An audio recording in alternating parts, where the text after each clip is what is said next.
주일 미군이 병력 감축과 구조 조정으로 1개 연대가 2개 대대로 편성되어 있었다고 그랬습니다.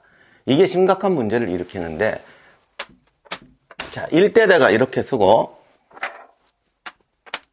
2대대가 이렇게 포진을 했어요. 패턴이 그런 말을 했어요. 항상 예비대를 둬야 된다. 그리고 예비대는 강력한 부대로 둬야 된다.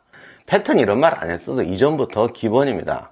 그런데 3개 대대라면은 이렇게 예비대를 둘 수가 있습니다. 자, 이렇게 예비대가 있다고 했을 때 북한군은 병력에서 우위가 있으니까 강력한 화력으로 압박을 하면서 이런 식으로 침투해 들어옵니다. 특히 이럴 때, 그리고 이런 쪽에 미군 포병대가 있으면 이쪽을 먼저 제압해 버리죠. 또는 뭐 이런 쪽으로 하나 뚫렸다고 쳐요. 이렇게 되면 예비대가 바로 투입되어서 이런 식으로 공격하고, 여기 만약 이렇게 전선이 뚫렸을 때는 이런 식으로 막으면 양쪽에서 협공도 가능하게 됩니다. 이런 걸 종신방어라고 하죠. 얘들을 격퇴하고 포병이 이쪽을 공격하면서 3면에서 공격하면 공격부대는 소멸되게 됩니다. 특히 우리나라처럼 이렇게 산악지형이 많은 곳에서는 이런 식의 예비대 운영이 절대적으로 중요합니다. 그런데 불행하게도 2개 대대밖에 없단 말이에요. 그럼 여기다 두면 대대 하나로 막고 대대 하나를 여기다 두면 되지 않느냐? 그렇게 하면 전선이 너무 넓어서 감당이 안 되죠. 그렇게 되니까 어쩔 수 없이 이런 식으로 편성을 하고 뒤에 포병 놔두고 자리에 있는 예비대라는 게 본부중대. 본부중대 하나 정도 이렇게 버티고 있습니다. 그러니까 뭐 나중에 연대 전투를 하다가 이쪽이 뚫리니까 뭐 연대장, 취사병 다 뛰어나가서 막는 그런 사태가 벌어지게 되는 거죠. 지금까지 말씀드렸던 몇 번 전투에서 연대장들이 바축카포 들고 다니고 심지어 마틴 대령 전사하고 이런 일이 벌어지는 게 예비대가 없어갖고 본부가 그냥 출동하니까 본부 장교 연대장들이 출동해서 그렇습니다. 대대장 전사들도 굉장히 많은 게 이런 구조 때문에 그렇죠. 자, 이렇게 되니까 북한군은 신나는 거예요. 이런 식으로 전면 압박하고 때로는 전차를 이용해서 이쪽을 돌파하죠. 이렇게 해서 방어선의 혼란을 야기한 다음에 산세를 이용해서 측면으로 침투합니다.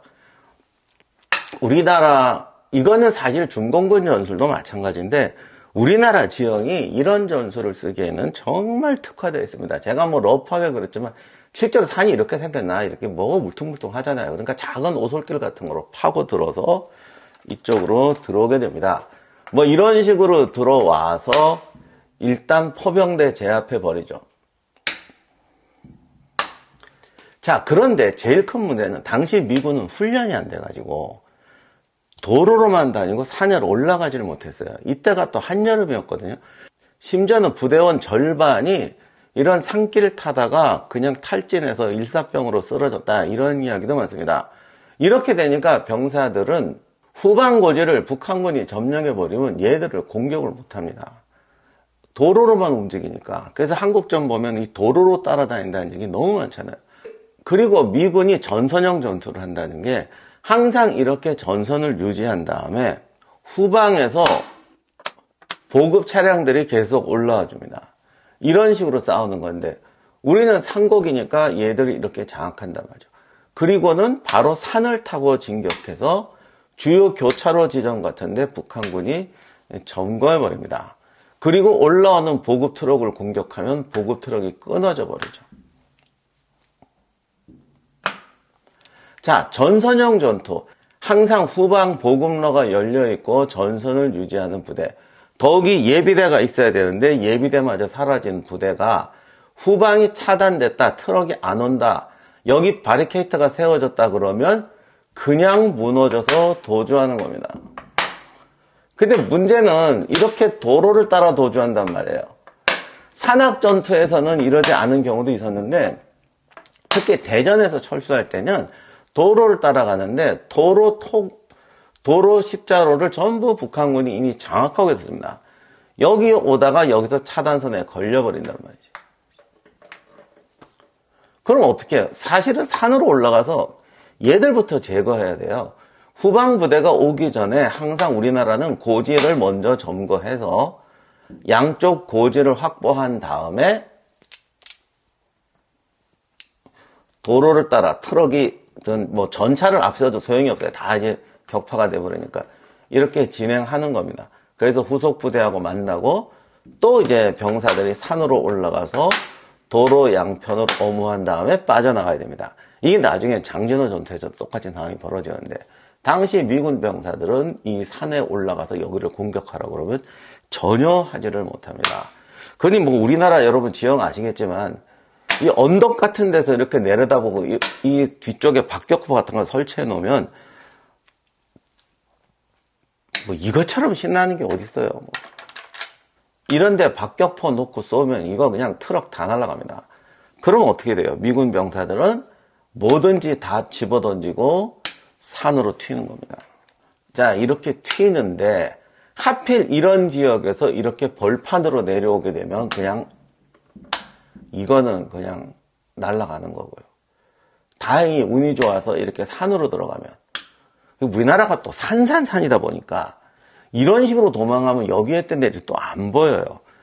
북한군도 예를 들면 이런 식으로 산을 지킬 수는 없거든요. 그러니까 뭐 산속으로 어떻게 이렇게 돌아가서 막 헤매다가 나중에 뭐 절반 정도는 살아서 옵니다. 아니, 우리나라가 또 이런 식으로 도망가면 좋아요. 근데 이제 이렇게 되니까 장비고 철모고 다 갖다 버리고 아마 24사단이 후퇴하면서 중간에 보급 한번 받았으니까 거의 1.5개 사단의 장비를 북한군한테 헌납하면서 튀게 되는 거죠. 그래서 이런 식으로 돼서 무너져 버리게 되는 겁니다. 그래서 페렌바크의 한국전쟁사, 그러니까 이런 전쟁이라는 책을 보면 이 부분을 굉장히 강조했는데 처음부터 어느 정도 예비대만 있었더라도 좀 체계적인 전투를 할 수가 있었고 그렇게 되면 병사들이 숙달이 됐을 텐데 예비대 없이 일장 전술을 하다가 후방이 차단되고 후방에서 또 두드려 맞고 그러니 산 뒤로 다 흩어지고 이러면서 병사들이 점점 더 쉽게 허물어지게 된다는 거죠. 이렇게 한번 고생했던 애들이 그 다음 방어선에 들어가라 그러면 또 더 겁나서 전투를 못하는 것이고 결국 전선을 갖추고 후방 보급로를 안전하게 하고 예비대를 투여된 상황이 미군이 말하는 전선형 전투라는 거예요. 근데 이거는 결국 한국 땅에서는 이 전선형 전투라는 걸 늘 할 수가 없어요.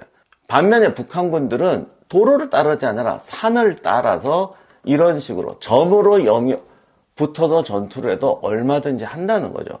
뭐 그러다가 포위되면 이쪽으로 빠져나가면 되니까. 그래서 얘들은 이렇게 뭉쳐 다니면서 산을 따라 강을 건너서 얼마든지 갈 수 있는데 미군은 라인을 따라다닌다. 이게 치명적인 단점이었다는 거죠. 그러니까 사실은 전선형 전투라기보다 어떻게 보면 점의 전투를 하지 못했다라는 것이 미군의 치명적인 문제였고 우리나라 지형에서는 나중에 중공군하고 싸울 때도 똑같은 문제가 벌어지는데 점의 전투를 할 수 있어야 된다. 산으로 뛰어다니고 근데 요즘은 이제 헬기도 있고 뭐 여러 가지 또 뭐 드론도 있고 하니까 이런 전술이 좀 달라질 수가 있겠습니다만 초기에 미군이 고전했던 건 사실은 도로를 따라다니는 선의 전투만 했다. 산에 오르지 못하고 점의 전투를 하지 못했다는 것이 미군이 전술적으로 취하게 됐던 심각한 문제였습니다. 이상으로 24사단의 지연전은 마치고 다음 시간부터는 낙동강 전투를 살펴보도록 하겠습니다. 그런데 낙동강 전투 들어가기 전에 북한군도 낙동강까지 내려오면서 사실은 상당한 손실을 입습니다. 미군의 지연 전투가 엉망인 것 같지만 그래도 북한군의 손실을 상당히 끼쳤고 특히 제공권에 의한 공격으로 상당한 손실을 끼쳤어요. 그래서 북한군도 여기까지 내려온 동안에 거의 절반의 피해를 입습니다. 그래서 북한군의 손실을 3만에서 6만 정도로 추정하죠.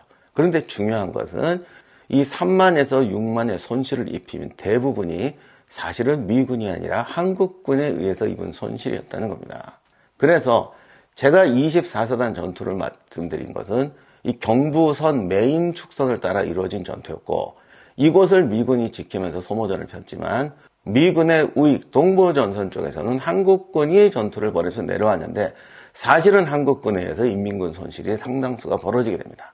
그래서 다음 시간에는 그 중요한 전투 몇 가지를 살펴보고 낙동강 전선으로 돌아가도록 하겠습니다.